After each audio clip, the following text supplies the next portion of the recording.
معهم وفيهم برحمتك يا أرحم الراحمين. أما بعد سبحانك لا علم لنا إلا ما علمتنا إنك أنت العليم الحكيم. فرب اشرح لي صدري ويسر لي أمري واحلل عقدة من لساني يفقهوا قولي. ربنا آتنا من لدنك رحمة وهيئ لنا من أمرنا رشدا. ربنا زدنا علما وألحقنا بالصالحين. ربنا لا تزغ قلوبنا بعد إذ هديتنا وهب لنا من لدنك رحمة إنك أنت الوهاب. وصلى الله على سيدنا محمد وآله وصحبه وسلم والحمد لله رب العالمين. Ma'asyiral muslimin dan muslimat, jamaah Masjid Al-Hidayah yang dimuliakan Allah Tabaraka wa Ta'ala. Alhamdulillah, di siang hari ini kita kembali dipertemukan oleh Allah Tabaraka wa Ta'ala di Masjid Al-Hidayah, tidak lain untuk melaksanakan kewajiban Allah Tabaraka wa Ta'ala, yaitu mendirikan salat 5 waktu secara berjamaah. Lalu kita lanjutkan dengan mengisi waktu kita untuk kembali ke kegiatan dan amanahnya masing-masing dalam rangka menjemput rezeki yang Allah Subhanahu wa Ta'ala telah aturkan kepada kita melalui majelis ilmu yang mulia ini. Ma'asyiral hadirin rahimakumullah, di kesempatan siang kali hari ini saya ingin mengajak hadirin sekalian, setelah kita meningkatkan ketakwaan kita kepada Allah Tabaraka wa Ta'ala dengan melaksanakan berbagai macam perintah Allah dan berusaha sekuat tenaga untuk menjauhi larangannya, yaitu merenungkan tentang kemuliaan 3 bulan yang salah satunya kita sedang ada di dalamnya, yaitu bulan Rajab. Di penghujung dari bulan Rajab, kemudian esok akan kita datangi lagi bulan Sya'ban, dan menjelang nanti kita akan datangi bulan suci Ramadan. Ruang dan waktu menjadi mulia ataupun hina, menjadi dikenal dengan sebutan yang baik ataupun yang buruk, berkaitan dengan sesuatu yang terjadi pada ruangan tersebut atau waktu tersebut. Masjid menjadi mulia sebab apa? Sebab disebut dengan Baitullah, yaitu rumahnya Allah. Maka sebuah ruangan yang kita sekarang sedang berada di sini, yaitu Masjid Al-Hidayah, yang asalnya adalah sebuah lahan parkir kendaraan, menjadi terhormat, menjadi mulia karena diganti manfaat dan sebutannya dengan sebutan masjid, yaitu rumah Allah, karena kita gunakan untuk menghadapkan diri kita kepada Allah. Tanggal 17 Agustus menjadi mulia. Apa sebabnya?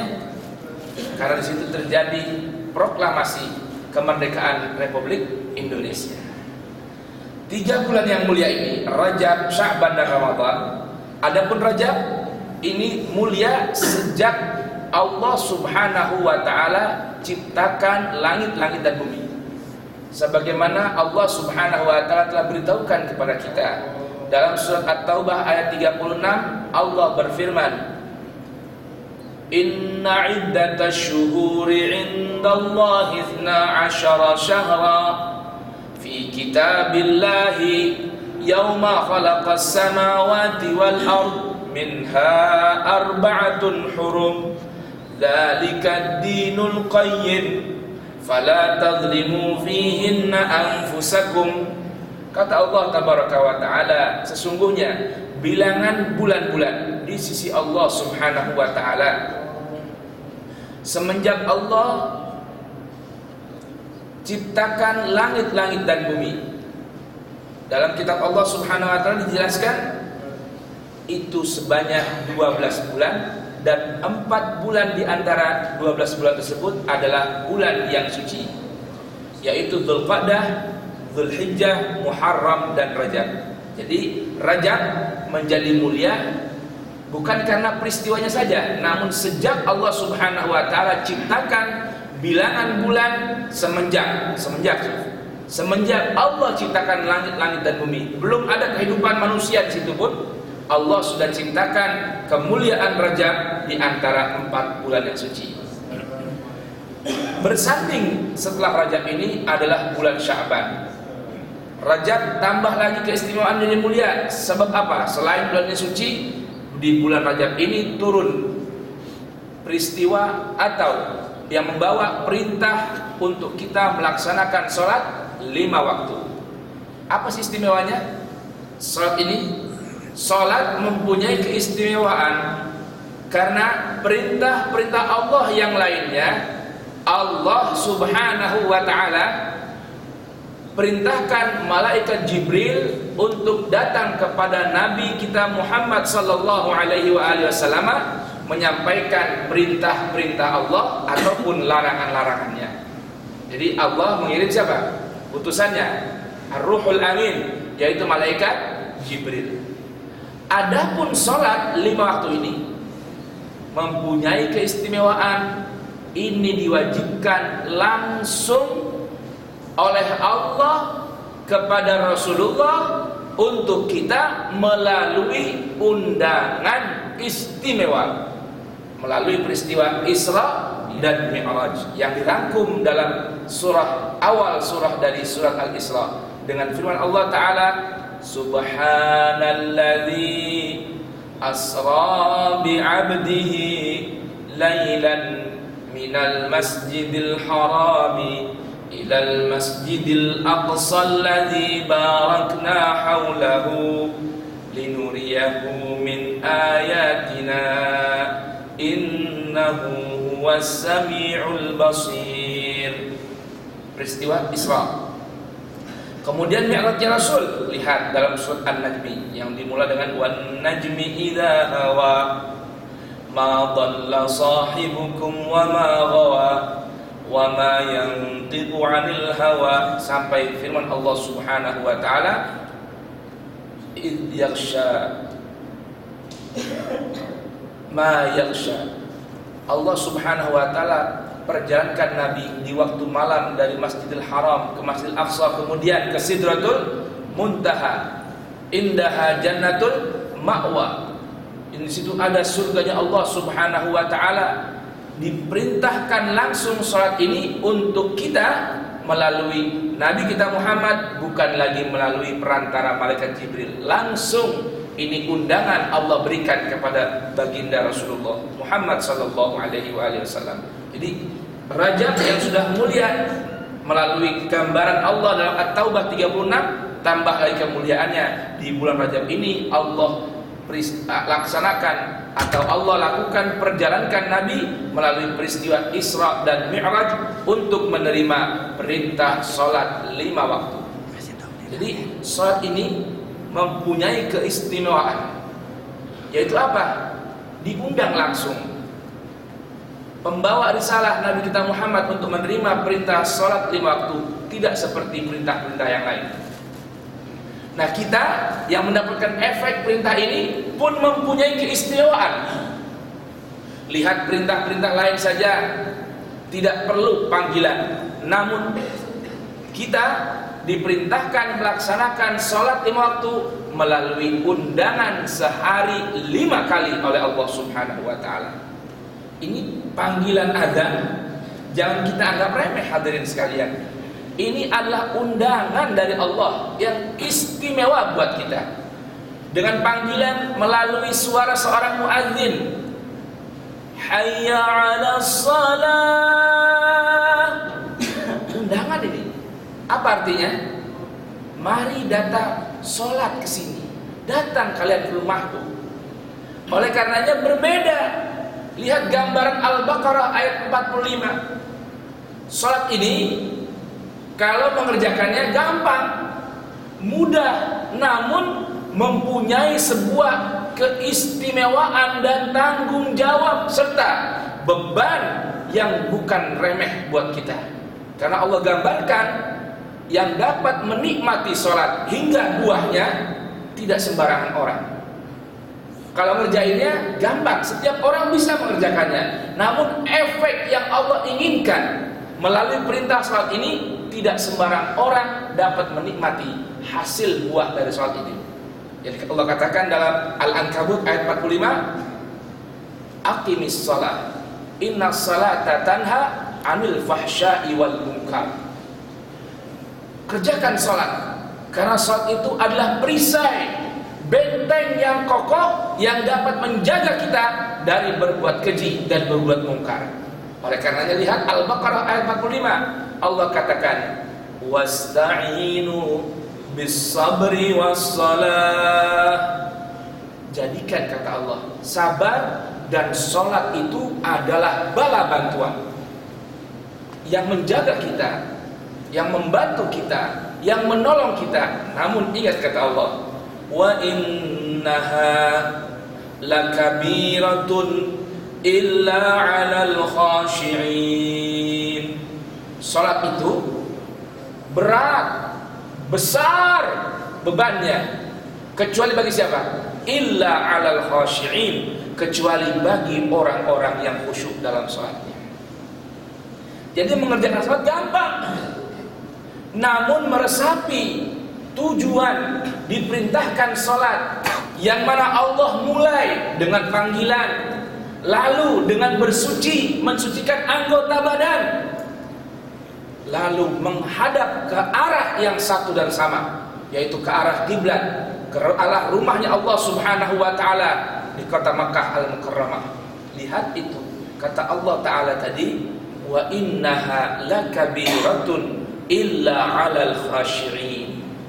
Saat itu merupakan hal yang berat kecuali bagi orang-orang yang khusyuk. Siapakah orang yang khusyuk di sini? Apakah orang yang khusyuk itu yang menundukkan kepalanya saja? Atau yang bagaimana? Allah langsung berikan definisi siapa yang Allah kehendaki dengan orang-orang yang khusyuk, yang bisa menikmati, meresapi salat sehingga berbuah menjadi sebuah perisai yang dapat mencegah dirinya untuk berbuat keji dan mungkar. Berbuat keji ucapannya, berbuat mungkar perilakunya.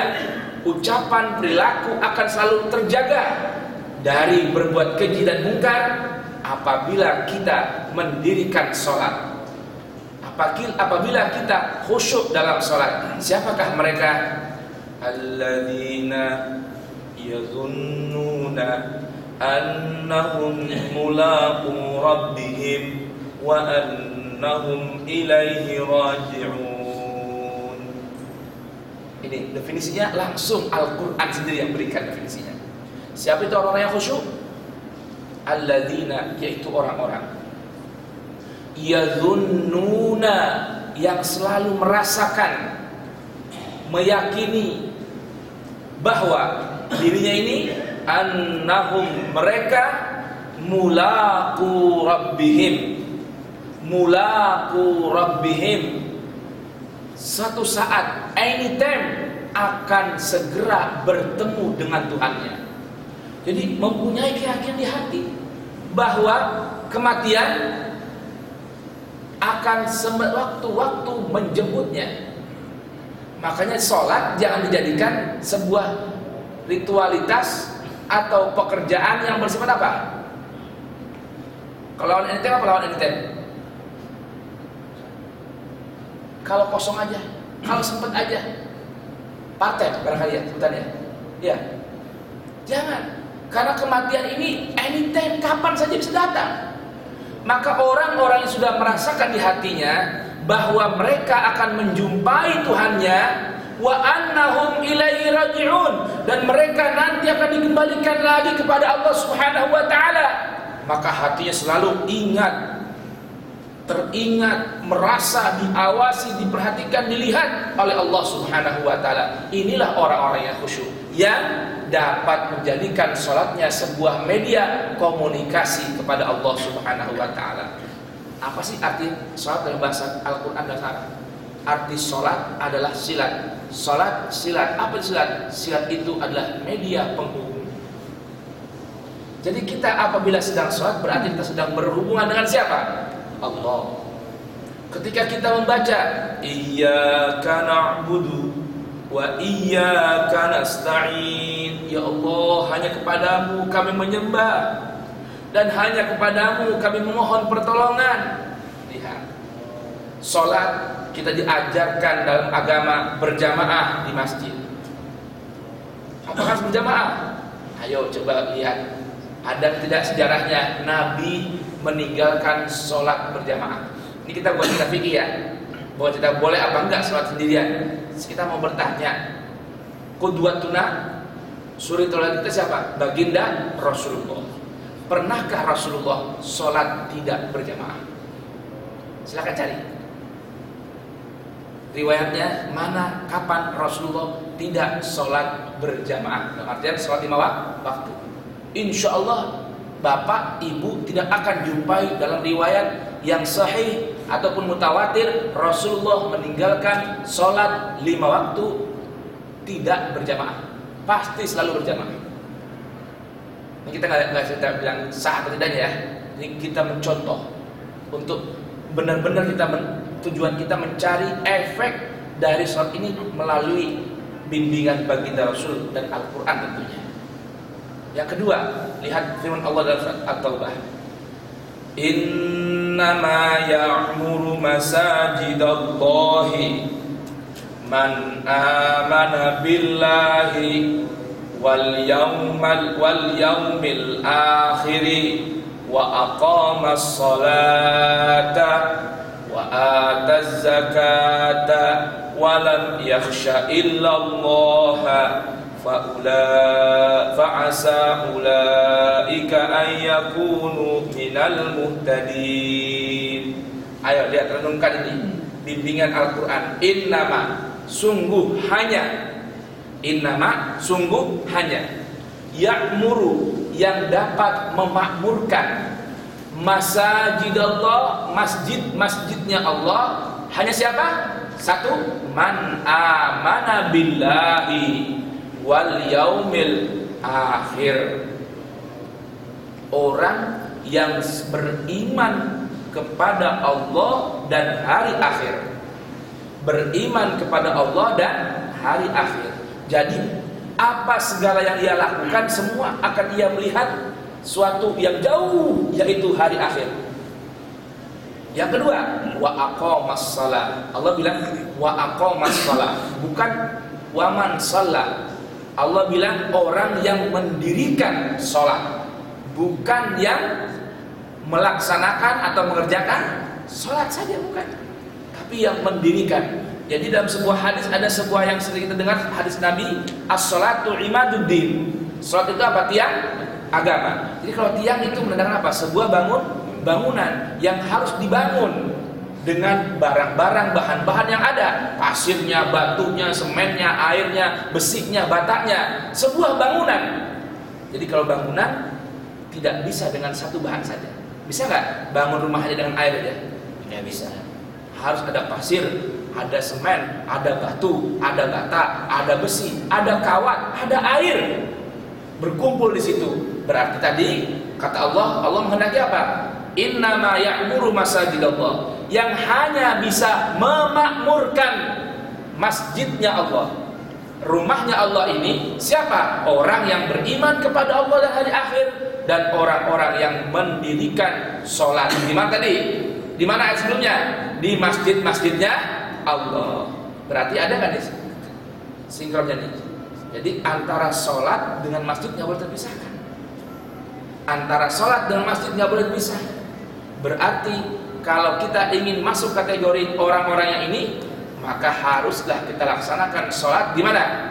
Di masjid-masjidnya Allah. Bagaimana mau sholat atau langgar atau surau, itu sama.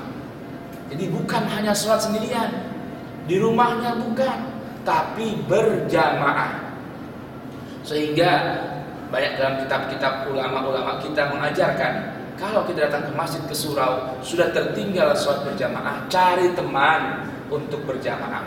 Bahkan ada sebuah riwayat Nabi Shallallahu Alaihi Wasallam melihat setelah sholat berjamaah ada satu orang yang terlambat, maka Nabi katakan, adakah orang yang mau bersedekah di hari ini?